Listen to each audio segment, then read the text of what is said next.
since it's playoff time, we bring in Kaylor Hodges. Kaylor is ready to go. And I warned Kaylor, I said, you realize now that we're in the postseason that you cannot be just you, the USL show, and everyone else associated with it. You can no longer be just monthly visitors. No. You've got to be weekly for the duration of the playoffs. You have been summarily warned. Get Morrissey out of his PhD classes and get him in here too. Yeah, we've all been trying to figure it out. We have one of our guys who's in Charlotte right now who he just moved, and he's like, I can probably do it after I get done moving. So this is a formal message to you, Ryan. Stop being so lazy and having a real job and moving across the state. No one cares. Come on, dude. Exactly. Starting hour number 2 on Thursdays for the duration of the USL playoffs. Our friends from the USL show are hopping on to break down everything when it comes to said playoffs. And my first question, Kaylor, is looking back at the regular season. When it comes to surprises, good and bad, looking at who's in the playoffs and who is not, what surprises you from the regular season as we head into the postseason?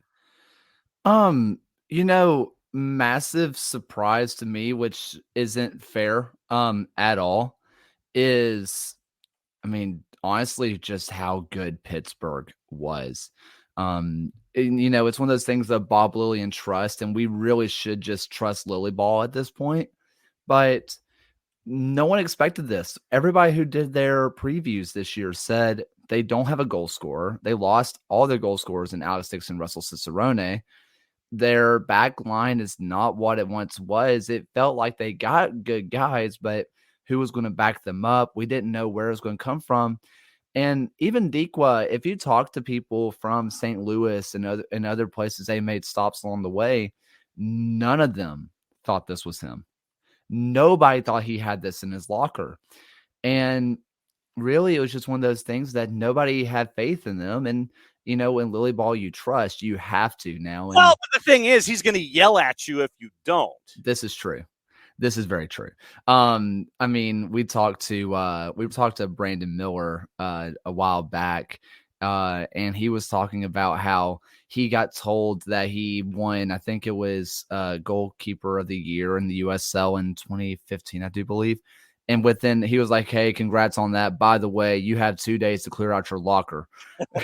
Like, there's just no filter on this guy. This is just who he is. But this really is the best Pittsburgh team that I can remember in a long time. And it's a shock considering that they lost all of their guys. And I think there's a reason for that. We might talk about that later. As for a shock of bad, I'm a little bit shocked of Oakland.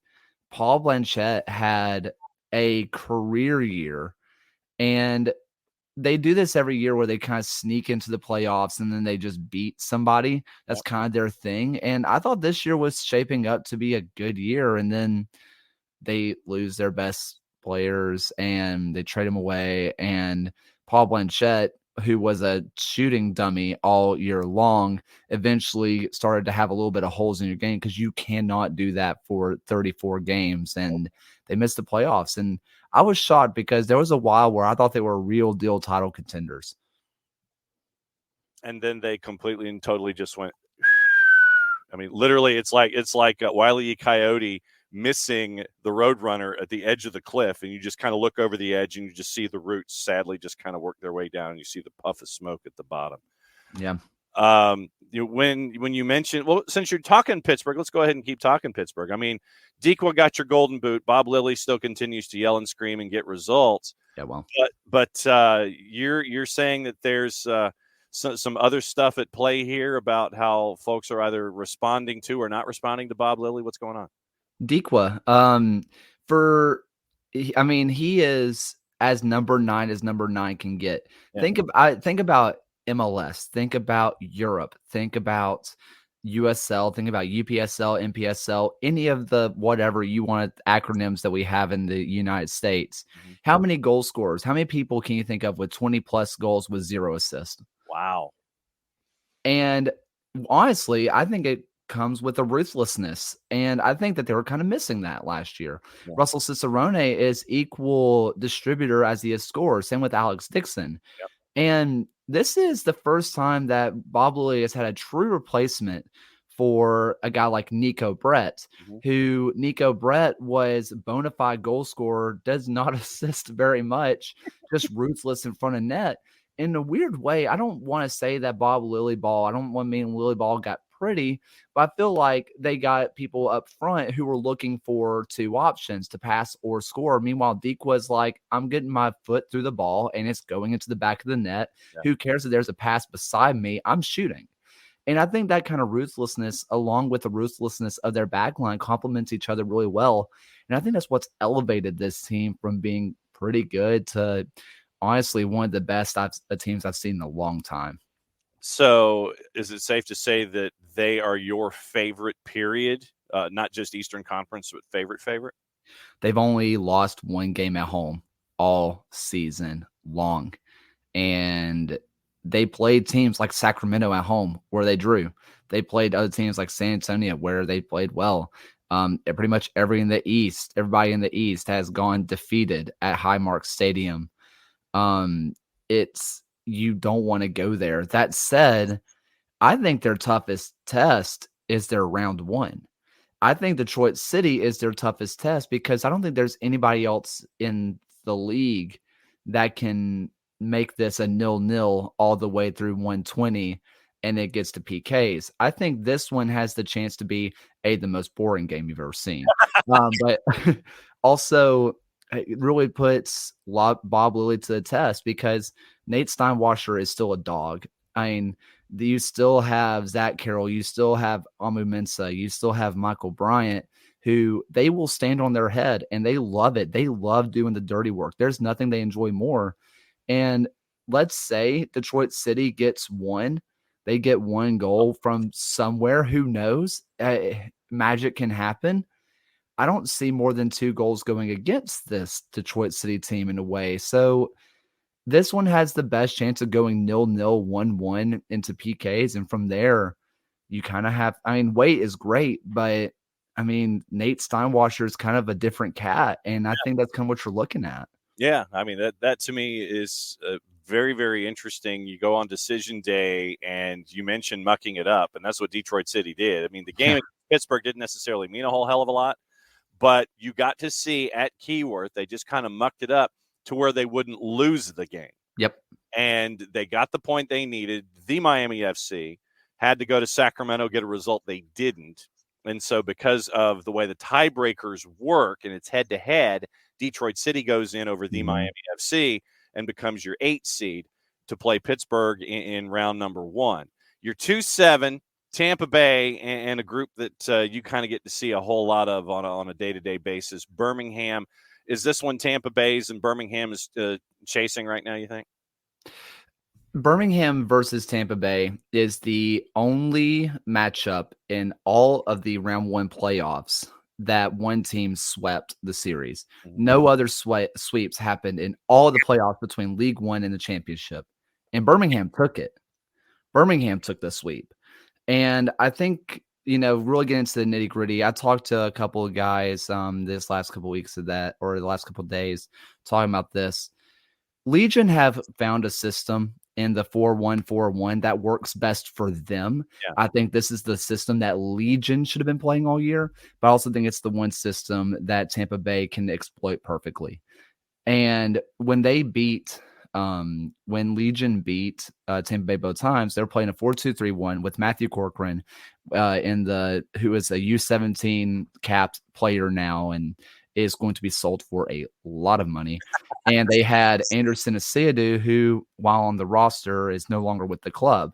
Your backup CDM is Mikey Lopez, who's been in the door since literal day one, but he has an injury. And so you're left with Enzo Martinez playing CDM. And while he's capable, he's more than competent there. I trust him there. If you're going to beat Tampa Bay, you have to have a strong spine.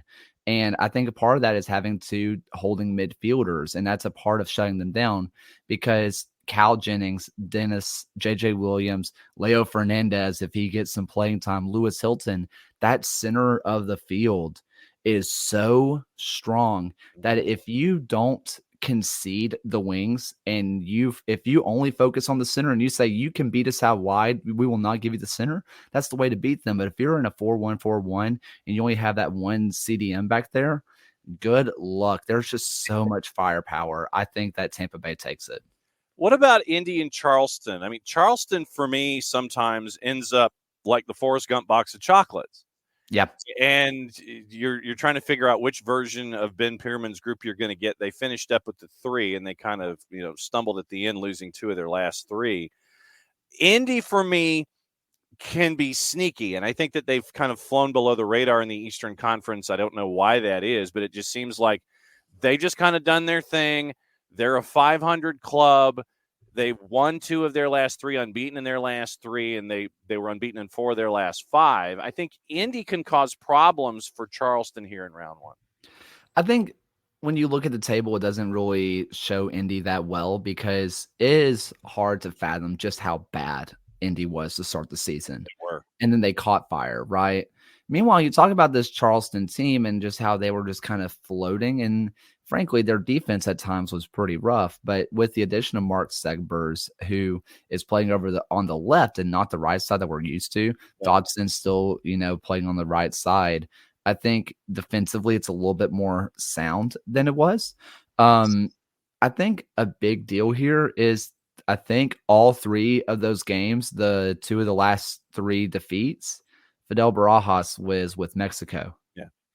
And I hate to say that one player can do that, but he's the first player to get named to, that top 60 Wonder Kids list in USL history. He is that guy. He is that kind of player that can really, flip this game on its head. And Marcanis, really did a good job at filling in, but no one in this league is Fidel Barajas. And I think that is enough to really flip it on its head. That said, this Indy team, they have the team to do it. They're not afraid. They get jokingly called the 2018 All-Stars for a reason, but also they've been there. They've done that. They've won it. They've been to every place that you can imagine and won. You have to back them there, but also Charleston at home is such a fortress to the point that they added seats this year to fit in more fans. They added seating. You don't see that a lot in the USL where midway through a year, they say we don't have enough seats for people. And I think this place is going to be rocking. Patriots Point is going to be crazy. I think Indy is one of the better teams one of the teams that I think could take it from Charleston, but it's hard for me to see Charleston losing at home. And in the 4 or 5 in the East, it's Lou City and Memphis. Yeah. Lou City for me, I haven't been able to get a good gauge on them all season long. It's like when you think that they're going to get a good run of form, then they stub their toe and then they fall off the scooter and they scrape themselves on the sidewalk. And with Memphis's firepower, I will admit that for me, the midseason deal with FC Tulsa, with Rodrigo and Philip Goodrum changing locations. Yeah. I initially was like, I had the thought bubble question marks over my head, but it has worked with Rodrigo and Memphis 901, Stephen Glass, and that group, which is basically Atlanta United West. Yeah. Is the 4 seed. I like Memphis in this one, but I think it might be tighter depending on which Lou City team shows up. When we are doing a USL show, like you predict the playoffs, and we're just kind of getting the gauge of how teams or how fans think this is going to go. 63% of them think that Lou City is going to win, and I think 63% of the people are idiots. I know there's a way that you're kind of voting with the badge or voting for the name. You are talking about this is Lou City. They, in their entire existence of 8-9 years now, they have never missed the Eastern Conference Finals. For people who are MLS people who don't follow the USL, I mean, I want you to imagine that I guess around the same time, you're looking at Atlanta United never missing the Eastern Conference Finals. That's Yeah. what Lou City have done. But this feels like a different Lou City team. Yep. I think Aiden McFadden is the truth. I Mhm. don't understand how he doesn't have a place in Atlanta. I don't get it. But that's not my place. Uh, Brooks Lennon and Caleb Wiley. That's yeah, but McFadden's so anyway. He's so good. And this Lou City team, unlike years past, and we talked about this, where we were talking about kind of because MLB playoffs are on, and I love baseball, so this is where my head is right now. It was Alan Underwood mentioned, hey, why can't they do like a Phillies run last year where they got hot at the end and they make a run to the playoffs? If any team can do it, it's Lou City. They have the experience. They can do that. I would also say the Phillies could hit the ball and they had 2 starters. I can't tell you a single thing that Lou City do really well. And that sounds so mean because this is Louisville City. I'm not saying they're bad. I'm not saying they do anything poorly, but they don't do anything amazingly. Meanwhile, this Memphis team can score Mhm. goals. Yeah, man. They can score goals. And if this becomes a shootout at AutoZone Park, Lou City has not shown all year long that they can do that. They haven't shown that they can put 2 goals together, let alone 3 plus, which is probably what Memphis is going to do. I'm taking Memphis. Okay, now let's talk about the 4 teams that did not make the playoffs Yep. and just your overall observations on what's going on with them. You mentioned the Miami FC. They got hot late, but didn't get the win in Sacramento to finish up at 41 points. FC Tulsa, we talked about the trade, Philip Goodrum heading over, Rodrigo leaving. Loudon, we know what Loudon's purpose is. And Hartford Athletic bringing in Nick Sakevich, the former commissioner of the National Lacrosse League. He knows what it's like to run an organization. Horrendous season in Hartford at 424-6. When you look at those 4 teams, what comes to mind? Tulsa, I love their future. I think Tulsa has built this team for the future. I think they have a good grasp on how to do this. I really believe in what Tulsa's doing. Also like what Loudon's doing. Going from a dependent club to an independent club is hard. It's so much easier to go the other way because you get the funding, you get the players. You don't have to worry about building a roster. They build it for you. They had to do it the hard way, and I think early on, they were as hot as you can be, and then they realized, "Hey, this is harder than we thought," and I think that's okay. I like where Loudon's going. The Miami, I've said it before, until they show me that they can, I don't believe in them. Yeah. I just don't. And yes, they got hot at the very end, but we do this every year. Well, this Miami team, look at the names on the paper, look who they have, and they got hot at the end. They can make a real run. No, they can't. They can't until they prove to me that they can. No, they can't. And Hartford has the lowest point total in USL history that was not from a 2 team. Yeah. You would have guessed that was going to be Las Vegas Lights. No, this Hartford team was miserable. And they can score goals. Prince is a good player. I really rate Joe Rice, their keeper. And I know you look at the goals scored and you say, no way. But also that back line was horrendous and awful. It's one of those back lines. And I say this and it sounds awful. But if you're a USL team, you see the people on that back line, and it's one of those situations of we don't want them. Look at what they did. And that sounds awful, but that's real. And Hartford, they have one of the best fan bases in the USL, straight up. They are so loyal. They are great. And they just have not been rewarded. And it drives me crazy, but they're just bad. All right, so let's do the same thing with the teams that didn't make it in the West. You talked about Roots. RGV had a bit of a rush at the end, and they got the win at the end, but they just came up short. Yep. You talked about Roots. Monterey Bay started out great, and then that group just literally the engine fell out on the curb, the hood went up, oil went everywhere, and that car was just smoking on the side of the road for the longest time. And you talked about Vegas, but the 4 teams that didn't make it in the West. Monterey Bay is the team that I believe in kind of the most. They have this issue, though, where we talked about it before about their shots on goal to goal percentage. It's still crazy. If I'm remembering right, I think it's still hovering around 35 to 40%. just under half of their shots on target go in. The issue is that the games that they don't score, they don't put a single shot on target. And it's just one of those things that I don't understand it, but I'd still believe in the players. I think their back line is real if they can keep it together. I kind of hurt for them because it felt like this was the year and I was really believing in it. For Oakland, you got to do something with that back line to help out Paul Blanchette. Yep.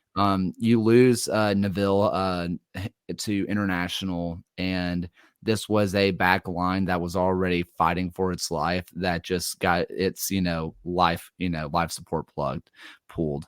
The lights is the lights. That's all I have to say about that. Yes. And RGV, they always seem to backdoor their way in. Yep. Every single year, they backdoor their way in, and they came dang close.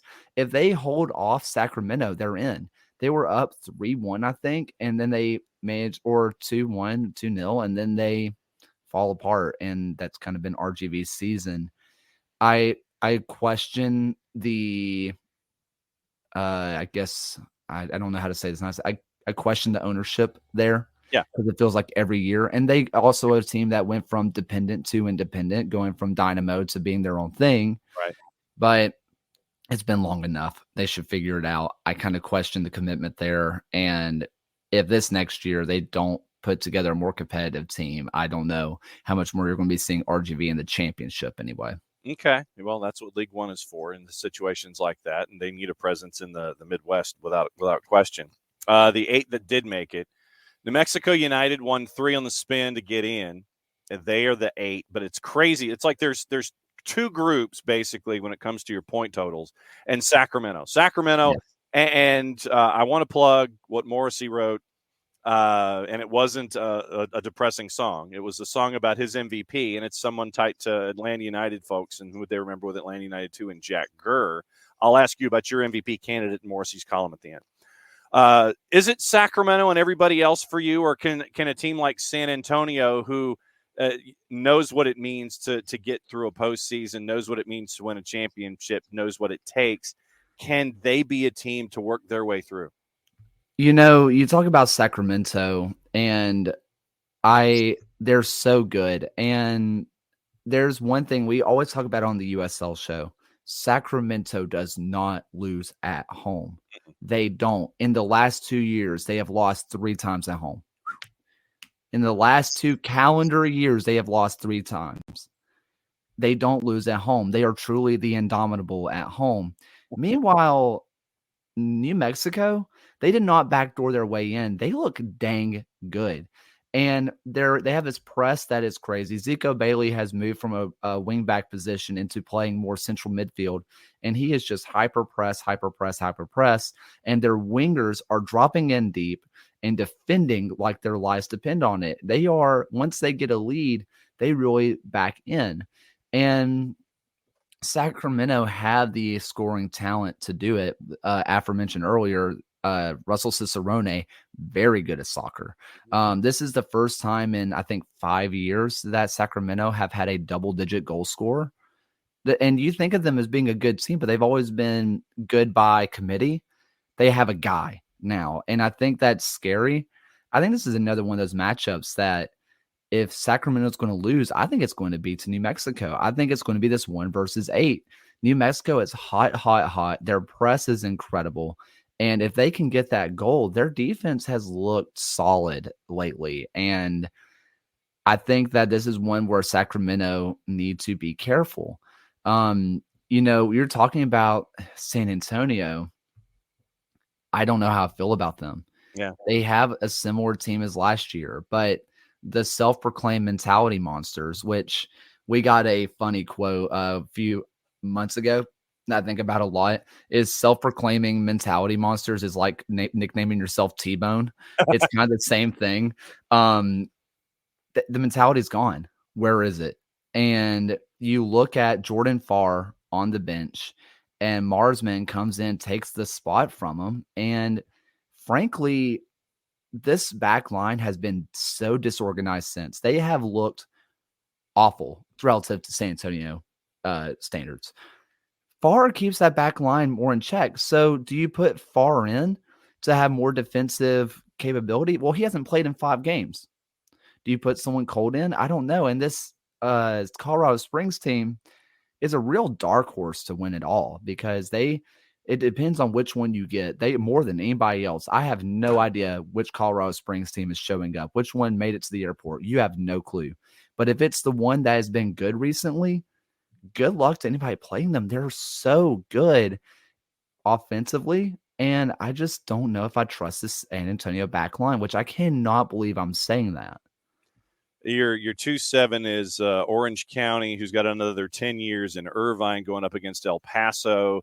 Phoenix kind of hiccuped their way in, only had 3 points in their last 5 games. They go up against Loyal. Get your Loyal gear now. Switchbacks in San Antonio, I think, take the over when it comes to your point totals, when it comes to opening round matchups with this one. You see a point total, go over it. I think that you're going to get a lot of points at Widener and at Toyota. Before you go, mentioned Morrissey's column where he decided that Jack Gurr from Sacramento is his MVP. Who is your MVP? Wholeheartedly agree. Wow. I think it's Jack Gurr. Okay. I have said it since, I think, week 4 on the USL show, so I feel like I can save receipts here. I've been saying it since the beginning of the season that Jack Gurr is the best player in the league. I really think so. And what he's doing from a right back position is incredible. Is he going to get it? If I had a vote, that's where my vote would go. But probably not. Most people are probably going to vote for Dikwa because goals. Understood. But last year should have been Tainer, in my opinion. It wasn't. This year should be Jack Gurr. Jack Gurr is the best player in the USL, and I don't think it's close. Wow. He's incredible. If you have not watched him recently, do it. Just focus on the right back. Just watch him. He is stunning. And so now, since you're with us on a weekly basis, promote what is going on between now and the time that you return in 167 and a half hours from now. Quick math. We're going to be breaking down every single match. We did League One, which we didn't really hop into that this week, but we did League One. We were doing all League One. We're talking about every single matchup from here on out. Every matchup that you have. We're going to do small recaps, but most of our previews will include recaps. So it's kind of one of those things, chicken egg. We are really excited about that. Going forward, we also have a series we are planning our research on, which is the story of the USL. Nice. And it's going to be one of those things that we're going to talk about every single season of the USL from the top all the way down to League 2, telling everything that happened in that calendar year. So we're super stoked about that, getting ready to start the research process on that because that's hard to find. Yes. But yeah, I also just want to say this is not USL show specific, but this is USL specific. Yeah. You talk about the point total. I don't think there's going to be a higher scoring game than San Diego and Phoenix. These teams love to score for fun. And if you're looking for, the best front 3 in the USL, I think is easily Phoenix between like Arteaga, oh my gosh, now I'm blanking on his name, Armanakis, and I cannot remember his name to save my life. This is just tough for me. It's an early morning, brother, I know. It's an early morning for me. Goodness gracious. Danny Trejo, not that one. And so between those 3 with Danny Trejo there, and also San Diego at home, sold out, possibly making their final run ever. It's going to be crazy. These teams hate each other. And if you're looking for storybooks, this is about as good as it gets, and it's going to be a goal fest. I'm excited for it. Very well done. So at Kaylor Hodges at the USL show, and they're going to be with us Thursday mornings at 10 throughout the playoffs, where we will discuss what's going on in the championship and League One, where they reseed. What a novel concept. So smart. Why doesn't everybody do that? Kaylor, as always, my friend, great to catch up with you. Be safe. We'll see you next week. Thank you. See ya. Wow.